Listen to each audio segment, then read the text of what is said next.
So one of the benefits to the system I teach is that because we just focus on stillness during the swing, because there is no sequence of movements that's required to be completed in the backswing, we get to start to vary the length of our swing. I stay still and I can make a quarter, a half, a three-quarter, or a full swing to create 4 different shots. And those 4 different shots are not just 4 different yardages. They're 4 different trajectories and 4 different spins. And those are very important parts of the yardages. So in order to develop a quarter, half, three-quarter, and full swing, which I believe any hobby golfer, any average golfer can handle developing a quarter, half, three-quarter, and full swing once you develop a consistent and repeatable swing. If you don't have a consistent and repeatable swing, look into my school. We create consistent and repeatable swings all day long so that then you could start to be more dynamic as a golfer and develop more shots. So now to develop a three-quarter swing, the beauty of it, the way I go about it is this. A three-quarter swing is not 75% of a full shot. A three-quarter swing is a three-quarter swing to you. So if you think it's a three-quarter swing, it's a three-quarter swing. Doesn't matter if your buddy thinks it's a half swing. Just as long as you could do it over and over again, it's your three-quarter swing. Now, in order to develop that for yourself, what you do is you just find your three-quarter swing with a few practice swings. We all have a good sense of small, medium, and large, less than, greater than. Well, if a full swing is here, a three-quarter swing is probably somewhere around there, and you find it for yourself.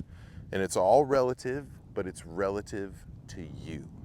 Once you feel like you have a sense for it, then you put it on the ball, but this is very important. Do not be distracted by the length of the swing during the swing.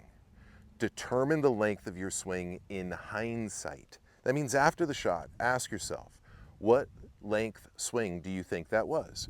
It won't take you long to use hindsight to start to develop a great awareness for your length of swing so that you can then use foresight and anticipate the length of swing without it being a distraction to you. So I got 8-iron here. I'm gonna make some three-quarter swings. Still using the same technique, deep pivot in the setup. I anchor my weight, and I just find to me what feels like a three-quarter.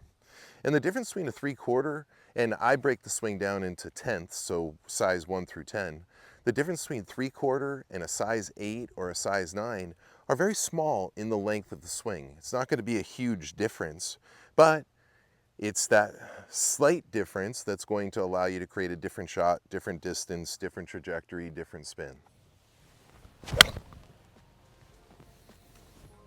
So now I ask myself in hindsight, do I think that was a three-quarter swing? Yeah, I think it was. Now I have years of being familiar with my different length swings, so it's going to come to me quicker than it might come to you, but be patient with yourself and enjoy it. You know, if you make a swing and you reflect back and you say, no, that was more like a full swing. Cool. Now make it a little smaller. If you make it too small and you say, well, that's a half swing, cool. Find the middle. It won't take you long. Join the Academy and start improving your golf game today.